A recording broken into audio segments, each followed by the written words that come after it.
Our first guest, let's get to Arch Crawford. Arch, welcome to the show. How are you? Delighted to be here. Just fine, thank you. I'm glad you're here. All right, Arch, let's give some background to our audience of who you are, how long you've been in the industry, what you do, and then I just love to walk through your newsletter, talk about the turning points, the markets you cover, and your feeling about what's going to happen next, okay?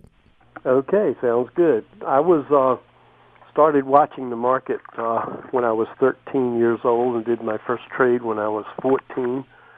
When I was 20, I went to work for Merrill Lynch in Raleigh, North Carolina, marking a chalkboard, and they had the charts there from Trendline, and one of the men there gave me bought for me a book on technical analysis of stock trends. I think it was McGee and Edwards, the Bible of the chartists, and I would sit in there and when the new charts came in, and I would draw support and resistance and trend lines, and I'd look back at the week before what had happened, if I could figure out if I was right about looking forward or if I was wrong, why. And so I was kind of self-taught in technical analysis. But I told them that I wanted to go to New York and work for Merrill, and they said, don't be ridiculous. But after I was there 6 months, coming up to Labor Day, I said, I quit. I'm going to New York and look for a job. And the office manager said, don't do that. We'll transfer you. Okay. So he said, what department would you like? I mean, the market was expanding at that time. This is 1961 in September. And the market had been good all year for the first time in a while, and they were expanding. So I said, research, technical analysis. Anyway, so they sent me right up into the research department. I was still doing clerical work, but I was spending nights in the library running technical market indicators and making some up that had never been done before, including the put-to-call ratio. And out of the advertisements that were in the Wall Street Journal before they had the options trading. So that's sort of my background. I said in 61 November, I said, this market will peak in December and we're going to crash next year. And it peaked on December 13th, continued rolling past the high into multiple right shoulders, and it broke the neckline on the day that Kennedy rolled back a price increase of the steel companies. And from there it went down, wham, one leg to a bigger leg down, and then on the third leg, May the 29th of 1961, the market crashed the worst since 1929. And in the market, the ticker ran for 4 hours after the market closed, so it was a pretty big deal at that time. How did were you using astrology at that time to get market timing? Well, actually, no. Actually, I read about using astrology in the markets on the front page of the Wall Street Journal of the day before my birthday in 1963, 2 years later, 1 year later from the crash.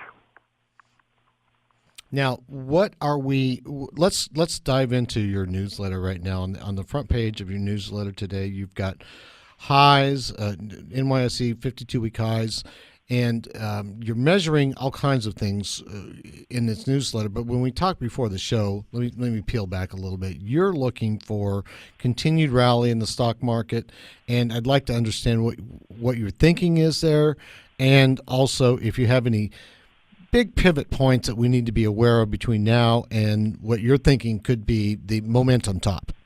Sure. Well, I think we are getting a short-term top this week. And, we've just rallied up the last few days. I think we had, 9 days in a row in the Dow Jones up, and now we've had 3 out of 4 days down. Not in the Dow, but in the advanced decline line has been down 3 days out of 4, while the Dow kept going up most of those days. So that's another technical weakness. And we had a period of time where the MACDs, which is a momentum measure, was giving sell signals on everything on the major indices, and now they've hit a bottom a couple of weeks ago and have come back up to a probable and potential sell point on the MACDs. That's just the momentum has been sharp early on and has been lagging the last few days. So I think we could be at or very close to not a big top, but an important top for a dip into the next 3 or 4 weeks. Okay.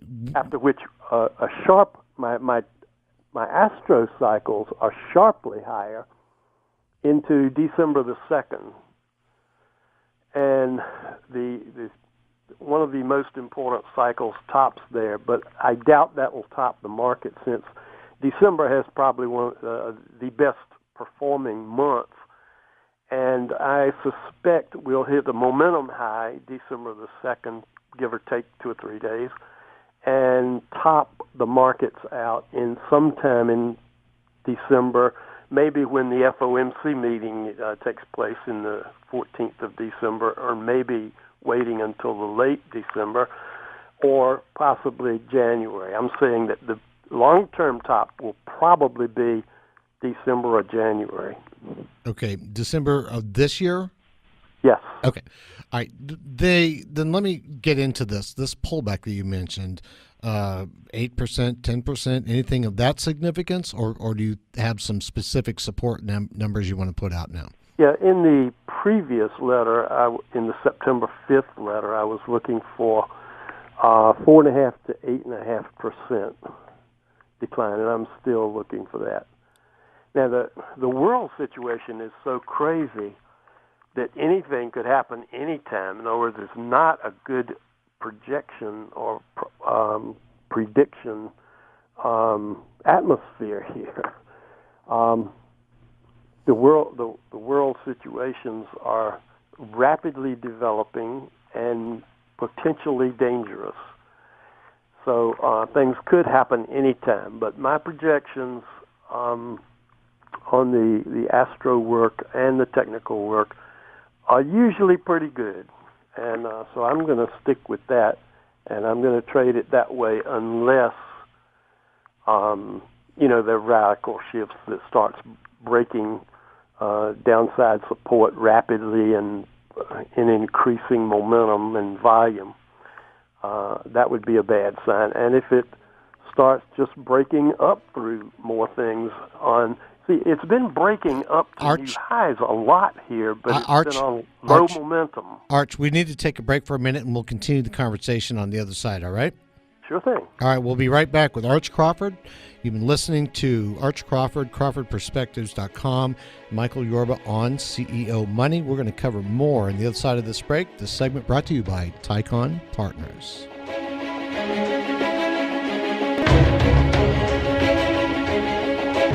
Welcome back to CEO Money. I'm Michael Yorba, your host. Thanks for joining us. All right, we've got Arch Crawford, world-renowned market timer.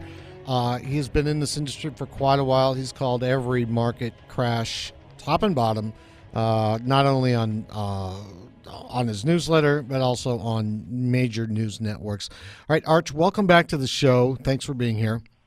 Delighted to be here, sir. Now, when we left off, you were talking about a real hard rally, but before we got to that hard rally going into the end of the year.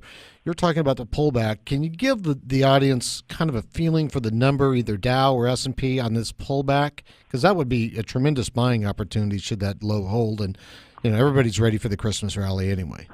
Well, I'm looking for 4.5% to 8.5% on the Dow and the S&P.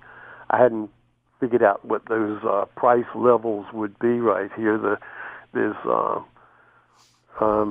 fairly strong support in the SPX around 2,400 and a little better from lows in June and August. Okay. And on the Dow Jones, it looks like 21.5. Those are approximate. Okay, got it. Now, you cover more than just the stock market. You cover the bond market, the oil market, the dollar, gold. So, of those other markets that I mentioned, bonds, dollar, gold, and crude oil, which one stands out to you right now as having being very close to, if not at, the most critical turning point for investors to pay attention to? Well, the gold is acting a little better here. I mean, it just broke out of a long-term downtrend line a few 2 or 3 months ago.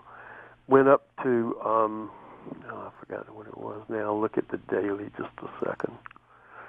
I'm looking for 1 minute. I'm not looking for 1 day. That's right. Sorry.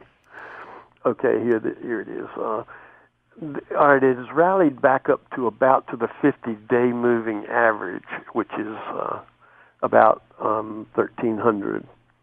And it needs a close above 1,300 would suggest a much greater strength, or that the strength is returning. And I'm getting a MACD momentum buy on it as we speak. Looks like today or yesterday.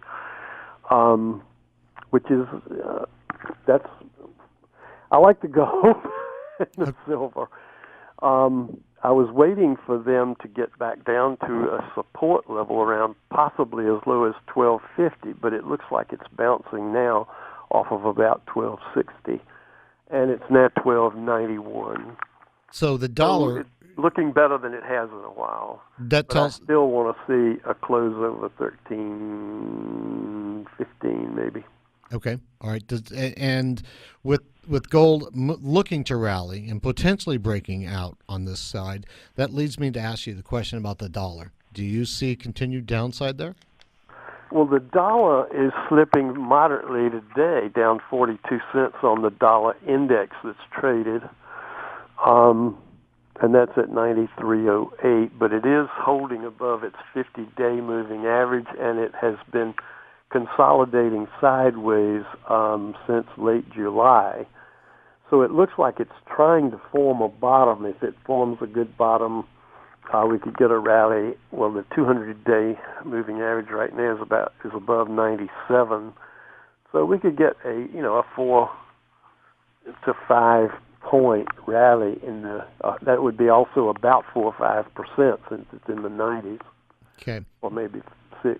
What about the bond market? What's your thoughts on the bond market? I'm looking at the rate on the 10-year. The TNX is down 2 ticks today. It went up Friday or yesterday to 2.40%. Mm-hmm. And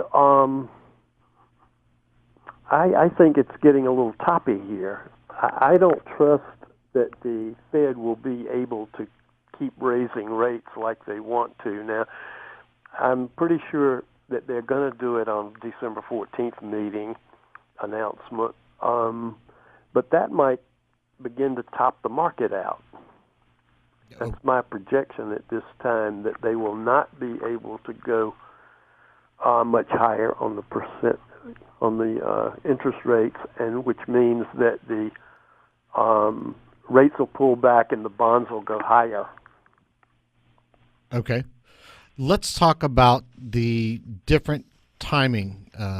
Well, I should say the cycle points you've got coming up here, because throughout the remainder of the month, you've got from here forward 1, 2, 3, 4, 5, 6, 7, about 6 or 7 of them as we go through the month. Obviously, the 19th is a big thing in the middle of the month. What's your thoughts there? Biggest turning points to pay attention to as we go forward. Okay. Well, Mercury goes into changes sign on the 17th. The 19th is the new moon opposing Uranus exactly, and also touches Neptune, and that'll be a difficult time to size up, because the influence of Neptune has a tendency to make things confused. What I said in the letter was that those who are drunk and drugged could meet with serious accident because of the Neptune rules over alcohol and substances, toxic substances. So that may be more on a personal level, but the market has been so tightly controlled, it hadn't responded to much of anything. But then the Mars goes into Libra October 22nd, 23rd, and that's a big shift in terms of being in the sign that it doesn't like so much. The Sun enters Scorpio, and the Sun in Scorpio can is seasonally one of the worst periods of the year. Okay. So that's all starting on the 22nd, 23rd. So what I'm hearing from you is there is a possibility of a short burst down that could be enough to shake a few of the weaker hands out, and you would use that as a potential buying opportunity. Yes, into November.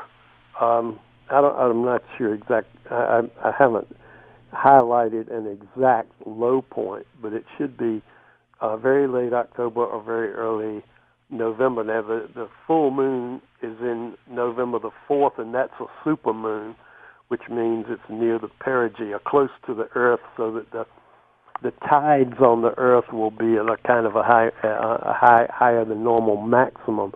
Now, that means that the water levels tend to be higher, but it also means that the tides actually occur in the air and on the earth as well. And when you have a high tidal force, it's more likely to have large earthquakes.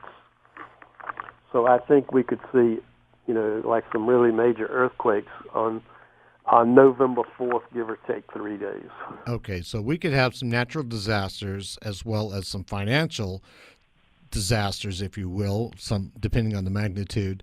But I would use those as buying dips for a very strong rally. I would think that November first week will be an important low. Okay. All right. That's good. CrawfordPerspectives.com for your newsletter, right, Arch?